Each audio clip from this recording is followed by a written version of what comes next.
In this problem, we need to determine the equation of the circle that passes through 3 points. Let's try to understand this problem.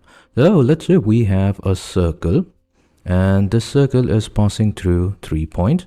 One of the point has the coordinate 5, 7. The second point will be 8, 1 and the third point is 1, 3. We need to determine the equation of this particular circle. How do we do that? For this, we'll be using the general form of a circle. Let's first specify the general form of a circle. The general form of a circle means if we have a circle with a center and a radius, and if its equation is given in this general form, x squared plus y squared plus 2gx plus 2fy plus c equals to 0, where g, f and c are constant, then the center can be determined by using the coordinate negative g comma negative f, and the radius is going to be the square root of negative g squared plus negative f squared minus the constant c. Fine. So we have here the general form. So we will use the general form. We know the general form of a circle is given by x squared plus y squared plus 2gx plus 2 times f times y plus c equals to 0. So we'll start from here.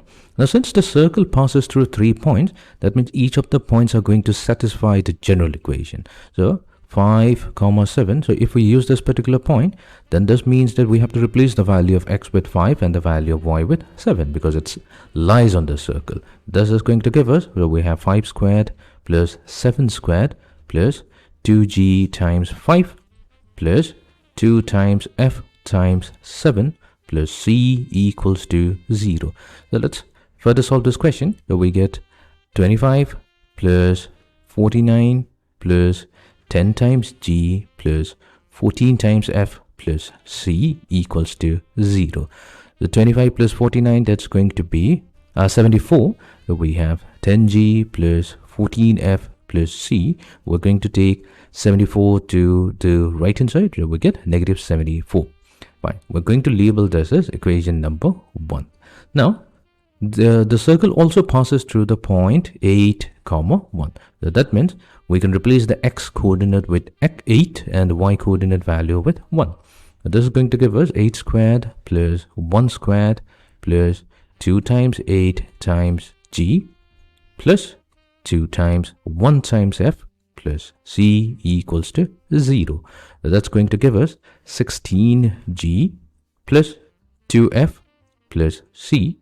This will be equal to, so 8 squared is 64, so 64 plus 1 gives us 65, and we transpose it to the right hand side. So we are going to label this as number 2.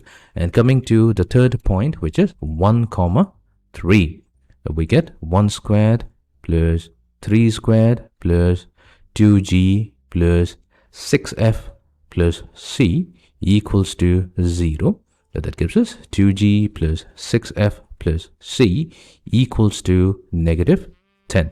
So let this be equation number 3.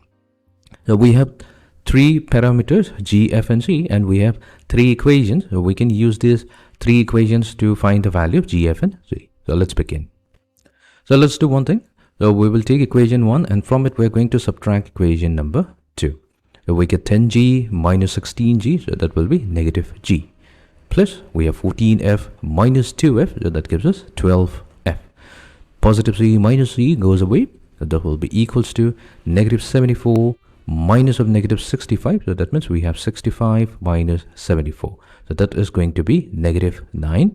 Or what we can do, we can take negative 3 as the common factor. So we have negative 3 times 2g minus 4f, that will be equals to negative 3 times 3. So we can factor out negative 3 from both sides, and we're going to get 2g minus 4f equals to positive 3. Let's label this as equation number 4. Then we're going to take equation number 2 and from it we're going to subtract equation number 3. So we have 16g minus 2g, so that's going to be 14g. Then we have 2f minus 6f, so that's negative 4f. C cancels out. Then we have negative 65 minus of negative 10, so that becomes negative 55. Fine. So now we have this as equation number 5. Now we have the new 2 equations 4 and 5 which contains only the parameter g. So let's do one thing. We're going to take equation number 4 and from it let's subtract equation number 5 such that we have 2g minus 14g, so that's going to be negative 12g. Negative 4f minus of minus 4f, that means we get negative 4f plus 4f, so that cancels out, and this will be equals to 3 minus of negative 58, so that means we have 3 plus 55, so that's going to be 58. Fine.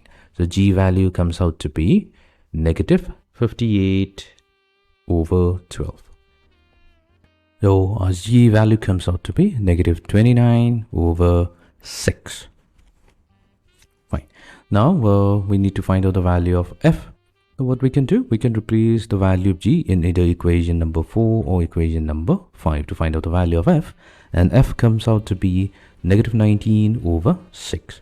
Now that we have the value of g and f, we can replace it in any of the three equations 1 to 3 to find out the value of c, and c comes out to be equals to 56 over 3. So we have the three parameters g, f and c. Now that we have the parameter g, f and c, we can easily find out the radius of the circle as well as the center. So let's do that. So the center of a circle is going to be given by the coordinate negative g comma negative f. So we have to be very careful here. It's a negative sign is present here. So we have g value, which is negative 29 over 6. So negative z will be positive 29 over 6. And the f value, that's going to be positive 19 over 6. So that's our center. And now we need to find out the radius. So radius, which is defined by, let's write down the formula. We have negative g whole squared plus negative f whole squared minus c.